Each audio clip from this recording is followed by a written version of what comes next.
Pagi buta menyelimuti pasar Prawirotaman. Kabut tipis masih menggantung di udara, bercampur dengan aroma sayur segar, rempah, dan ikan asin yang memenuhi lorong-lorong pasar. Di salah satu sudut pasar, seorang perempuan muda bernama Ranti sudah sibuk menata dagangan. Wajahnya teduh, rambutnya yang hitam digelung sederhana, sementara tangannya lincah menyusun tahu-tahu putih hasil buatannya sendiri.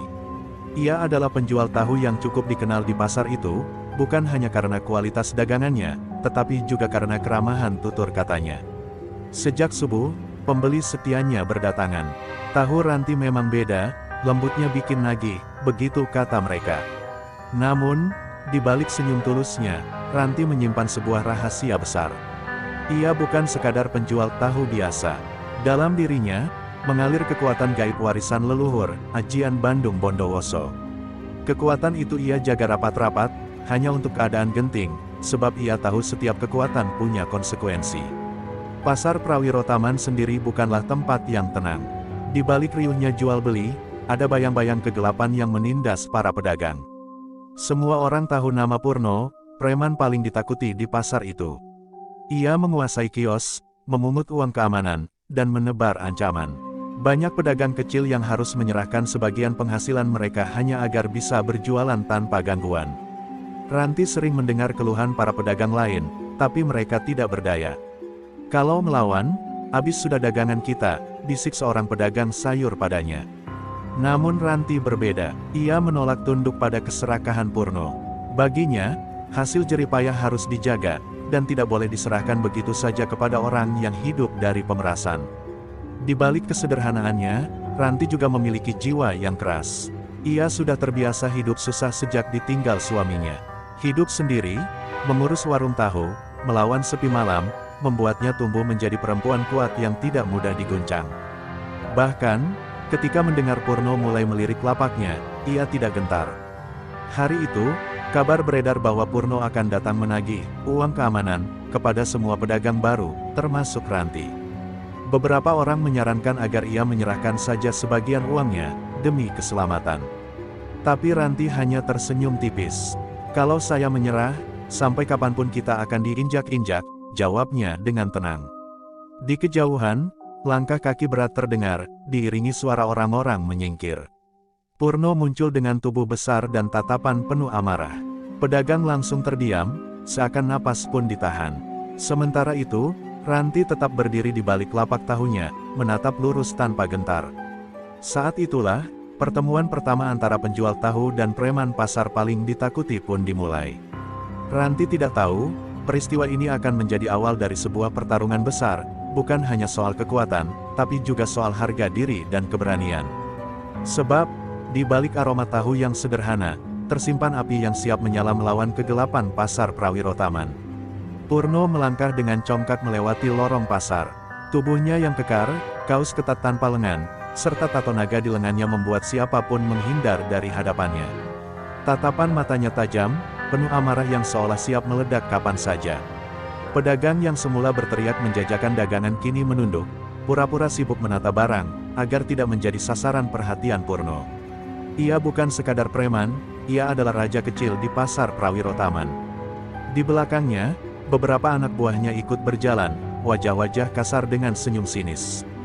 Mereka menenteng karung kosong, yang bukan untuk berbelanja, melainkan untuk menampung uang hasil pemerasan. Semua pedagang tahu, siapa yang berani melawan, maka kiosnya akan porak-poranda, bahkan bisa kehilangan nyawa. Ranti memperhatikan kedatangan Purno tanpa gentar. Tangannya tetap sibuk merapikan tahu-tahu putih yang tersusun di wadah bambu. Tatapannya tenang, namun di balik mata itu, ia sudah menyiapkan dirinya untuk menghadapi apapun yang terjadi. Purno berhenti di depan lapaknya, menatap Ranti dari ujung kepala hingga kaki, lalu menyeringai. "Hei, pedagang baru, kau tahu aturan di sini, kan?" Suara Purno berat dan penuh tekanan. "Kalau mau daganganmu aman, bayar uang keamanan. 50.000 per hari. Kalau tidak, jangan salahkan aku kalau tahu-tahumu hancur diinjak." Anak buahnya tertawa terbahak-bahak, menikmati ancaman itu seperti hiburan. Pedagang lain hanya bisa menatap dari kejauhan, ngeri sekaligus penasaran dengan apa yang akan dilakukan Ranti. Mereka tahu kebanyakan pedagang akan langsung menyerahkan uang, tapi Ranti bukan orang biasa. Perempuan itu mengangkat wajahnya, menatap lurus ke arah Purno. Saya hanya berjualan untuk hidup, bukan untuk ditindas. Uang hasil keringat saya tidak akan saya serahkan begitu saja. Suasana pasar mendadak hening, seolah semua suara hilang, bahkan angin pun berhenti berhembus. Anak buah Purno saling pandang, tak percaya ada orang berani menantang bos mereka. Purno mendengus, wajahnya memerah, lalu mendekat hingga hanya berjarak sejengkal dari Ranti. "Kau berani melawan aku?" Dengan suara tenang, Ranti menjawab, "Yang saya lawan bukan hanya kau, Purno. Saya melawan keserakahan yang sudah terlalu lama menindas orang-orang di sini." Kata-katanya seperti pisau yang menusuk harga diri Purno. Ia tidak terbiasa ditentang, apalagi oleh seorang perempuan yang hanya penjual tahu. Purno mendengus kasar, lalu menendang meja dagangan Ranti hingga tahu-taunya berhamburan ke tanah. "Kalau begitu, anggap ini peringatan pertamamu," teriaknya lantang. Pedagang lain menjerit kecil, sementara Ranti hanya mengepalkan tangan, menahan diri agar tidak mengeluarkan kekuatan yang ia simpan rapat-rapat. Dalam hatinya, ia tahu pertempuran sejati baru saja dimulai. Tahu-tahu putih buatan Ranti berhamburan ke tanah, sebagian hancur terinjak oleh sepatu kotor Purno. Aroma kedelai segar bercampur dengan debu pasar, menimbulkan rasa perih di dada Ranti. Para pedagang hanya bisa menunduk, tidak ada yang berani maju untuk membantu. Mereka tahu, sekali ikut campur, Purno tidak segan melibatkan mereka dalam amarahnya. Ranti menatap dagangannya yang berserakan, lalu mengangkat wajahnya dengan tatapan tajam. "Tahu itu hasil jerih payah saya, Purno. Kau boleh hancurkan, tapi jangan harap bisa menghancurkan semangat saya," katanya tegas. Suaranya tak menggema, namun cukup jelas terdengar hingga membuat beberapa pedagang berbisik kagum. Purno terkekeh sinis, lalu mendekat sambil menundukkan tubuhnya agar sejajar dengan wajah Ranti. "Perempuan keras kepala, kau pikir kau siapa, berani melawan aku di pasar ini? Semua orang tunduk padaku, dan kau akan jadi yang berikutnya." Sembari berkata demikian, tangannya terulur, berusaha meraih kerah baju Ranti. Namun Ranti bergeser sedikit, menangkis dengan gerakan halus. Bukan gerakan kasar, melainkan sebuah sentuhan ringan yang membuat tangan Purno terlepas begitu saja. Sekejap, wajah preman itu berubah, terkejut. Ia tidak menyangka seorang penjual tahu bisa menepis genggamannya dengan begitu mudah. Pedagang di sekitar menahan napas, sebagian mulai menyadari ada sesuatu yang berbeda dari Ranti. Anak buah Purno langsung maju, hendak mengeroyok. Namun Ranti tidak bergerak gegabah. Ia masih berdiri di balik lapaknya yang kini berantakan, dengan kedua tangannya mengepal di samping tubuh. Ada cahaya samar di matanya, kilatan keberanian yang membuat beberapa orang bergidik. Ia masih menahan diri, memilih tidak melukai siapapun sebelum benar-benar terpaksa. "Purno, aku tidak mencari musuh.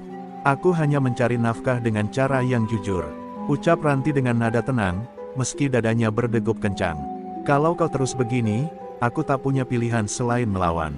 Dan percayalah, kau tidak akan siap menghadapi apa yang aku miliki."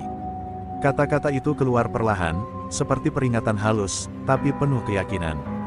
Purno terdiam sesaat, lalu tertawa keras hingga suaranya bergema di seluruh lorong pasar. "Hahaha, kau mengancamku," penjual tahu mengancam Purno. "Jangan bikin aku tertawa sampai mati, Ranti. Kau akan menyesali ucapanmu." Sementara itu, anak buahnya semakin mendekat, mengepung lapak Ranti. Suasana pasar memanas. Para pedagang mulai menyingkir lebih jauh, sebagian menutup kios mereka. Semua orang tahu, bentrokan besar tak bisa dihindari. Namun, yang tidak mereka tahu, di balik tubuh sederhana seorang penjual tahu, tersimpan ajian sakti yang mampu mengguncang pasar Prawirotaman. Ranti menunduk sebentar, menarik napas panjang, lalu berbisik dalam hati, "Kalau ini jalan yang harus kutempuh, aku siap." Malam itu, langit Prawirotaman diselimuti mendung kelabu. Setelah pasar bubar, Ranti pulang ke rumah kecilnya di pinggir kampung. Di wajahnya masih tersisa ketegangan siang tadi, ketika Purno menendang dagangannya. Meski ia terlihat tegar di depan orang banyak, hatinya tak bisa tenang. Ia tahu, peringatan Purno bukanlah omong kosong, besok atau lusa, preman itu akan kembali, dan kali ini lebih ganas dari sebelumnya. Ranti duduk bersila di ruang tengah, menyalakan pelita kecil. Cahaya temaram menari di dinding bambu, menciptakan bayangan samar. Dengan kedua tangan yang diletakkan di lutut, ia mulai menarik napas dalam, masuk ke dalam keheningan batin. Sejak kecil, ia memang sudah diajari leluhurnya ilmu olah batin dan tenaga dalam, tapi setelah menikah dan hidup sederhana, ia jarang lagi melatihnya. Kini, keadaan memaksanya kembali mengingat warisan yang pernah dijaga turun-temurun, Ajian Bandung Bondowoso. Dalam keheningan itu, tiba-tiba terdengar suara lirih, seakan berasal dari dalam dirinya sendiri, tapi jelas bukan dari pikirannya. Suara itu berat, penuh wibawa, dan menenangkan. "Ranti, cucuku, waktunya telah tiba bagimu untuk mengingat apa yang kami wariskan. Ajian Bandung Bondowoso bukan untuk kesombongan, melainkan untuk menjaga kebenaran. Jangan ragu, tapi juga jangan lengah, karena keserakahan tidak akan berhenti sebelum ditundukkan." Ranti membuka matanya perlahan, bulir air mata jatuh tanpa ia sadari. Suara leluhurnya terasa begitu nyata, seolah ia duduk tepat di hadapannya. "Eyang, apakah aku sanggup menghadapi Purno?" bisiknya lirih. Namun jawaban yang datang bukanlah kepastian, melainkan petunjuk. Kekuatan bukan soal menang atau kalah, melainkan keberanian untuk berdiri demi yang benar. Latih hatimu, satukan napasmu, maka tenaga Bandung Bondowoso akan mengalir dengan sendirinya. Ia pun mulai mengingat kembali jurus-jurus dasar. Tangannya bergerak perlahan, membentuk gerakan silat halus yang diwariskan keluarganya. Nafasnya diatur, mengalir masuk dan keluar, seiring ia memusatkan tenaga ke pusar. Lama-kelamaan, tubuhnya terasa hangat, lalu memanas, hingga di telapak tangannya muncul getaran halus. Inilah tanda awal bangkitnya ajian sakti itu. Di luar rumah, angin malam berhembus kencang, dedaunan berdesir seperti ikut merasakan energi yang dipancarkan Ranti. Seekor anjing menggonggong keras, lalu mendadak terdiam ketika gelombang aura tak kasat mata melintas. Ranti terus melatih pernapasan, keringat dingin mengalir di dahinya, namun matanya berbinar penuh tekad. Meski tubuhnya lelah, batinnya terasa semakin kokoh. Ia sadar, jalan di depannya tidak akan mudah. Purno bukan hanya manusia biasa, ia punya kuasa, punya pengikut, dan tak segan mencari jalan kotor untuk mempertahankan kekuasaannya. Tapi Ranti tak lagi sama. Malam itu ia berjanji pada dirinya sendiri, ia tidak akan membiarkan pasar itu terus berada dalam ketakutan. Ketika pelita hampir padam, Ranti merapatkan kedua telapak tangannya di depan dada, lalu berbisik, "Dengan restu leluhur, ajian ini akan kugunakan untuk melindungi, bukan untuk menyakiti." Di matanya, terpantul api kecil yang siap menyala. Dan malam itu, pasar Prawirotaman seakan mendapat penjaga baru, meski orang-orang belum menyadarinya. Pagi kembali menyelimuti pasar Prawirotaman. Pedagang bergegas menata dagangan mereka, tapi suasana terasa lebih tegang dari biasanya. Bisik-bisik beredar, Purno berjanji akan datang lagi hari ini untuk memberi pelajaran kepada Ranti. Beberapa pedagang bahkan menyarankan agar ia tidak berjualan dulu, tapi Ranti tetap datang dengan langkah mantap, membawa tahu-tahu segar hasil olahannya semalam. Ia tahu, menghindar hanya akan membuat Purno semakin berkuasa. Saat matahari mulai naik, langkah berat yang ditakuti pun terdengar. Purno dan anak buahnya datang, kali ini dengan wajah yang lebih bengis dari kemarin. Ia berhenti di depan lapak Ranti yang sudah tertata rapi, lalu tersenyum miring. "Kau masih berani jualan, Ranti? Rupanya kemarin belum cukup untuk membuatmu sadar." Pedagang di sekitarnya menahan napas. Semua mata tertuju pada perempuan penjual tahu itu. Ranti menatap Purno dengan tatapan tenang. "Aku tidak menjual tahu untukmu, Purno. Aku menjual untuk orang-orang yang butuh. Jika kau ingin menghancurkan lagi, silakan. Tapi aku tidak akan menyerahkan uang sepeser pun." Mendengar itu, darah Purno mendidih. Ia maju dengan langkah lebar, lalu mengayunkan tinjunya ke arah wajah Ranti. Semua orang menjerit kecil, yakin Ranti takkan sempat menghindar. Namun, di detik terakhir, Ranti menangkis dengan gerakan cepat. Tangan kecilnya menahan pukulan besar Purno, dan anehnya, justru tubuh sang preman yang terhuyung ke belakang, seakan menghantam tembok tak terlihat. Kejadian itu membuat semua terkejut. Anak buah Purno saling pandang tak percaya, sementara pedagang berbisik, "Apa yang terjadi barusan? Bagaimana mungkin seorang perempuan menahan pukulan Purno?" Ranti tetap diam, menatap lawannya tanpa rasa takut. Ia tahu, kekuatan ajian Bandung Bondowoso sudah mulai bangkit dalam dirinya. Marah besar, Purno kembali menyerang dengan tendangan keras ke arah dada Ranti. Namun, sekali lagi, Ranti menggeser langkahnya ringan, lalu menepiskan serangan itu. Gerakannya tidak kasar, justru penuh kendali, seperti tarian yang halus namun mematikan.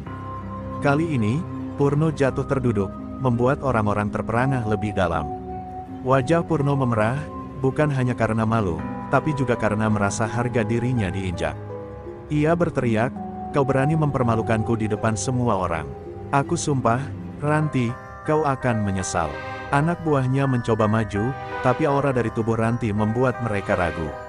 Ada sesuatu yang tak kasat mata, membuat udara di sekitar terasa lebih berat, lebih menekan.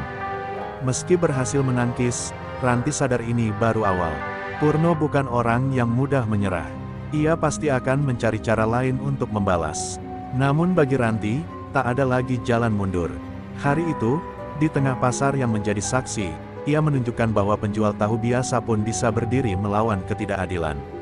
Malam hari setelah kekalahannya di pasar, Purno duduk termenung di warung remang-remang. Wajahnya kusut, tangan kanannya masih terasa nyeri akibat benturan dengan Ranti.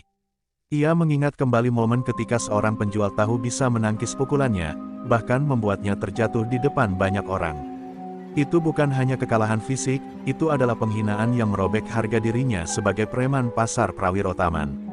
Anak buahnya mencoba menghibur, tapi Purno hanya mendengus. Tidak mungkin perempuan itu manusia biasa, gumamnya pelan. Lalu, seorang lelaki tua yang duduk di sudut warung mendekat. Matanya tajam, janggutnya tipis, dan aura misterius menyelubungi tubuhnya.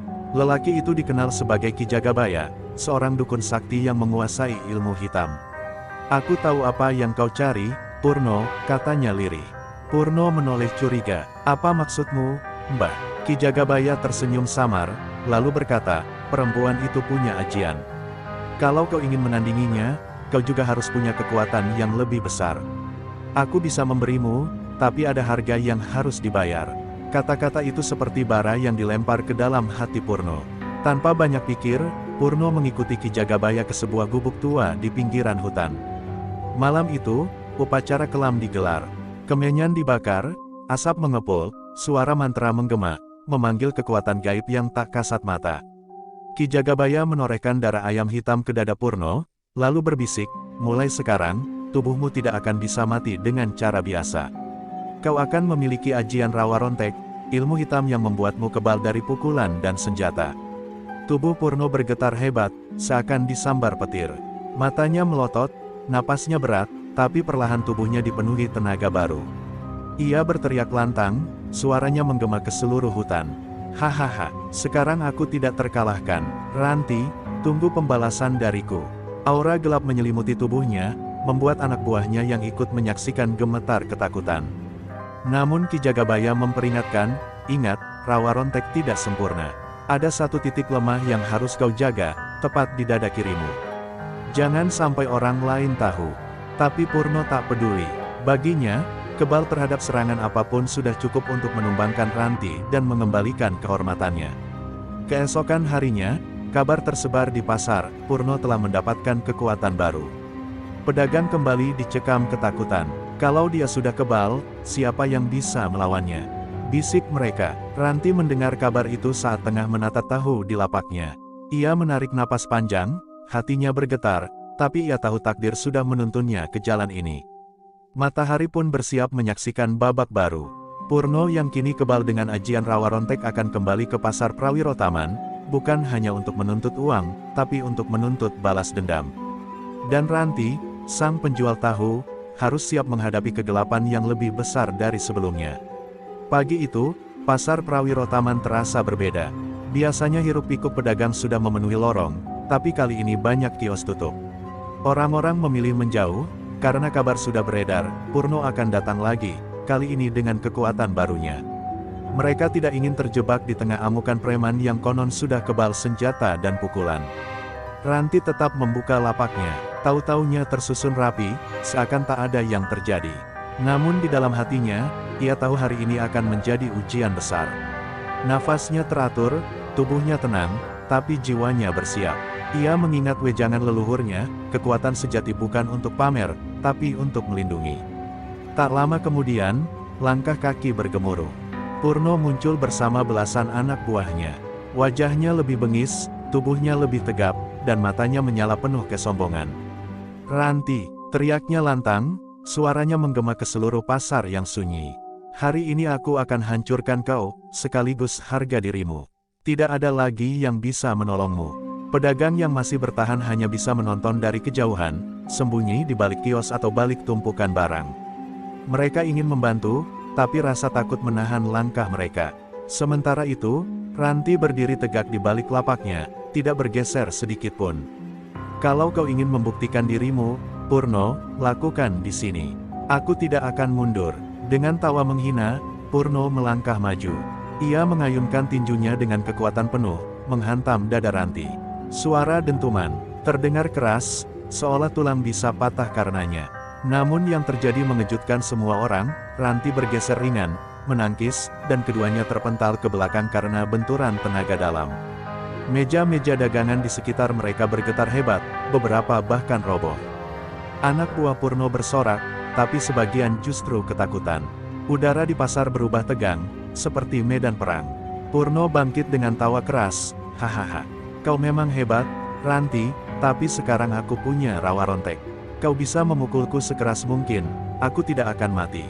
Ia menepuk dadanya dengan penuh kesombongan, memperlihatkan kebalnya tubuhnya. Ranti menatapnya tajam, ia tahu lawannya kini bukan sekadar preman, tapi manusia yang sudah bersatu dengan ilmu hitam. Getaran aura rawa rontek terasa jelas, membuat hawa pasar menjadi berat dan gelap. Namun ia tidak gentar, dengan gerakan perlahan, ia mengatur napas, lalu mengeluarkan jurus-jurus awal ajian Bandung Bondowoso. Telapak tangannya bersinar samar, seakan memancarkan cahaya merah dari dalam tubuhnya. Pasar Prawirotaman pun berubah menjadi arena duel. Dua kekuatan bertolak belakang, kegelapan rawa rontek dan cahaya Bandung Bondowoso, bertemu di tengah keramaian pasar. Dentuman tenaga dalam membuat genteng pasar berjatuhan, debu beterbangan, dan orang-orang menjerit dari kejauhan. Pertarungan sesungguhnya baru saja dimulai, dan hasilnya akan menentukan siapa yang berkuasa di pasar itu, ketamakan atau keberanian. Benturan demi benturan terjadi di tengah pasar. Purno menyerang dengan tinju, tendangan, bahkan benturan kepala, tapi setiap serangannya berhasil ditangkis oleh Ranti. Namun yang membuat semua orang terkejut, meski berkali-kali terkena pukulan balasan, tubuh Purno tetap tegak tanpa luka sedikit pun. Ia hanya tertawa, menepuk dadanya, seolah tubuhnya terbuat dari besi. Lihat, Ranti, kau tak bisa melukaiku. Ajian rawa rontek membuatku abadi, teriak Purno dengan sombong. Suaranya menggema, menambah ketakutan pedagang yang bersembunyi di kejauhan. Anak buahnya bersorak-sorai, merasa tak terkalahkan di balik kekuatan baru sang pemimpin. Ranti mundur sejenak, mengatur napas. Keringat dingin menetes dari keningnya, bukan karena lelah, tapi karena ia menyadari betapa kuatnya ajian yang digunakan Purno. Dalam hatinya ia berbisik, ajian hitam selalu punya celah, apa yang belum kulihat. Ia menutup mata sekejap, merasakan aliran tenaga lawannya, mencoba membaca celah di balik lapisan kebal itu. Dalam keheningan batinnya, suara leluhur kembali berbisik. Ingatlah, rawa rontek adalah ilusi kekuatan. Ia memang kebal, tapi tidak sempurna. Nafas kehidupan tetap bersumber dari dada kirinya. Di sanalah letak kelemahannya. Satu serangan murni, tepat sasaran, akan memutus kesombongannya. Mata Ranti terbuka lebar, menatap Purno yang kembali maju dengan teriakan penuh amarah. Kini ia tahu apa yang harus dilakukan.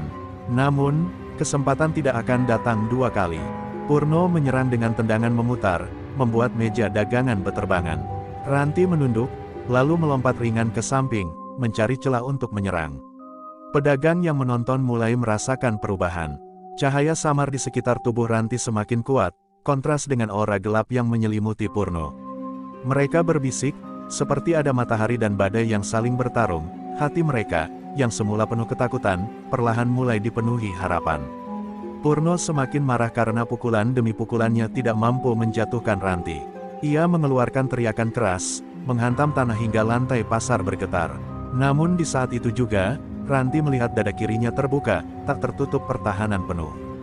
Detik itu, ia tahu inilah kesempatan yang ditunggu-tunggu. Dengan jurus halus namun bertenaga, Ranti mengumpulkan seluruh tenaga Bandung Bondowoso di telapak tangannya. Matanya berkilat, napasnya menyatu dengan bumi. Lalu ia melesat maju, menembus pertahanan gelap Purno, mengarahkan pukulannya tepat ke dada kiri. Dentuman keras terdengar, membuat udara bergetar, seolah seluruh pasar ikut menyaksikan akhir dari kesombongan Rawa Rontek. Baik, mari kita lanjutkan ke bab 9, narasi panjang 8 paragraf. Tanda hubung tanda hubung tanda hubung. Bab 9, ledakan Bandung Bondowoso. Pukulan ranti menghantam dada kiri Purno dengan kekuatan penuh. Dentumannya menggema, bagai guntur yang menyambar di tengah pasar. Sekejap, tubuh Purno terpental jauh, menghantam beberapa meja dagangan hingga kayu-kayunya hancur berantakan. Pasar Prawiro Taman berguncang, dan semua mata terbelalak menyaksikan kekuatan dahsyat itu. Purno mengerang keras, darah segar mengalir dari mulutnya. Untuk pertama kalinya sejak menguasai Rawa Rontek, tubuhnya benar-benar merasakan sakit. Wajahnya pucat, matanya terbelalak penuh amarah bercampur ketakutan. Tidak mungkin, ajian Rawa Rontek tak bisa ditembus.